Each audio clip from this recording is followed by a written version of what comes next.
우리 학교에서 이제 가장 큰 그 고대사 중에 문제가 되는 것이 이제 한사구 문제잖아요. 이 한사구 문제인데 이 한사구 문제 관련해서 최근에 이제 하북성 지역에서 발굴된 낭낭 유적이라든지 뭐 이런 걸 통해서 뭐 한사군이 지금의 북한 평양에 있었다는 지금 기존 학계의 이런 통설을 아주 뭐 강력하게 이제 우리가 비판하고 새로운 어떤 시각을 제안할 수 있는 것들이 이렇게 드러났는데 그 부분에 대해서 좀 새로운 연구 결과를 바탕으로 해서 한번 얘기를 해 주시죠. 한사군의 위치 문제에 대해서. 뭐 모든 역사는 사료 가지고 말씀 드려야 된다라고 하잖아요. 그러니까 한사군이 평화 지금의 낭랑군 한사군에서 가장 많은 사료가 남아 있는 건 이제 낭랑군 지역인데요.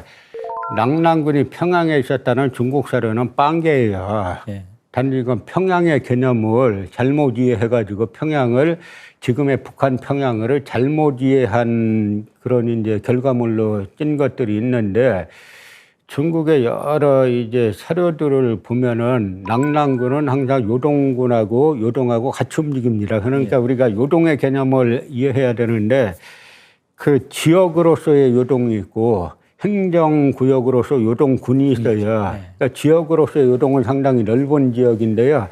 그 요동 지역 내에 요동군과 그 낭랑이 같이 움직이는 거예요. 그래서 중국 이제 사료들 보면은 그 요동과 낭랑이 아마 제가 볼 때는 이렇게 딱 나누어져 있는 게 아니라 이렇게 행정구역이 되지 않았나 싶을 정도로 그래서 이제 폐수의 동쪽에 뭐가 있다 뭐 이런 기록들이 나오는데 먼저 요동과 낭랑이 함께 움직인다는 사실만 가지고도 지금의 평양이라는 건 평양 갖다 요동이라고 볼 수가 없잖아요. 그러니까 말할 것도 없고요. 중국의 여러 사료들에 특히 후한서 주석 같은 경우 당시 당나라 장외태자라는 상당히 역사에 능한 인물이 쓴 건데 계속 그 주석에서 그 낭랑군은 요동에 있다. 낭랑군 장잠현은 그 땅이 요동에 있다. 그게 다 고대 요동을 말하는 거거든요. 그리고 청나라 고조가 쓴 독사방요 기호를 보면은 청나라 때 썼다 그래서 청나라 때 생각하는 게 아니라 중국은 역사 지리 서술 그 원칙이 아주 그 전통이 아주 오래부터 있는 게 당나라 때 걸지지가 나오고 그 계통이 쭉 이어져서 뭐 원나라, 대원인 통지, 대명인 통지, 대청인 통지 이렇게 쭉 이어지잖아요. 그때 고조가 쓴 게 뭐냐면 지금 영평부 지금의 하북성 노령현인데 그 지역에 바로 낭랑군 조선성이 있다. 조선현 낭랑군의 중심인 조선성이 있다라고 이렇게 말하고 있으니까 낭랑군은 지금의 그 하북성 일대에 있었던 것이 명확하고요.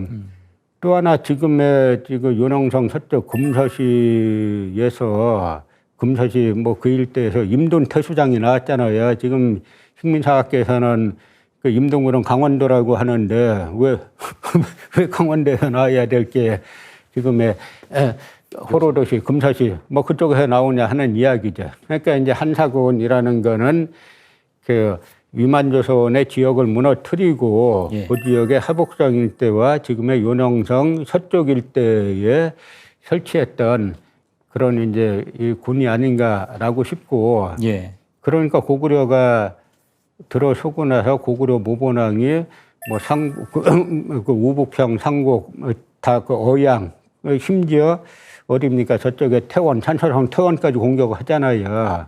그리고 태조왕은 이 요서 지역에 10개 성을 쌓아가지고 한나라 공격에 대비했다라고 하는 거는 계속 그 아까 말씀드린 고구려의 개국 이념인 담을 이것이 단군조선의 강역을 회복하는 거기 때문에 계속 이제 그쪽 지역으로 이제 들어가는 것이죠. 그럼 지금의 무슨 평양에 낭랑군이 있었고 이거는 그 당시 역사와 지리지식의 아주 기본적인 지식만 갖고 있으면은 그건 상상할 수가 없는 이야기예요. 지금 이 책에 보면 이제 76쪽하고 77쪽에 대표적으로 이제 최근에 발굴된 그런 어떤 유적, 뭐 이런 사진과 더불어서 이제 설명글이 실려 있는데 낭랑 사람 한현도의 무덤 발굴 현장이 이제 2013년에 북경 부근에서 이제 발굴됐잖아요. 뭐 이런 어떤 내용을 바탕으로 해서 잠깐만 뭐 더 요 내용에 대해서 보충을 해주시죠. 이 무덤이 어떤 그 특징을 갖고 있는 건지.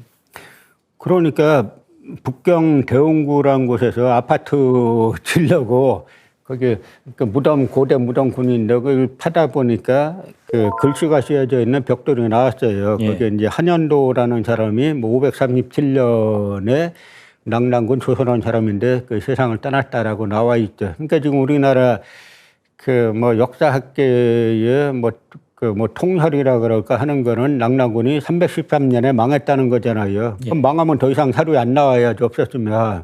근데 바로 537년까지 나오고 명문 벽돌에 이게 왜 나오냐면 그 북위의 태무제가 432년에 중국의 위서를 보면은 432년에 여러 영구, 성주, 요동, 낙랑, 대방 이쪽 사람들 3만 가구를 유주, 지금의 북경으로 옮겼다라고 하는 기록이 나와요. 근데 이 기록이 평양에 있는 사람을 옮겼다는 게 아니고 중국의 모든 기록을 보면 낙랑군은 평주, 고대 요동 지역인데 평주가 어디냐면 지금의 하북성, 노룡현 그쪽 지역인데 그쪽 지역에 있는 사람들을 더 서쪽인 북경으로 옮겼다는 기록이에요.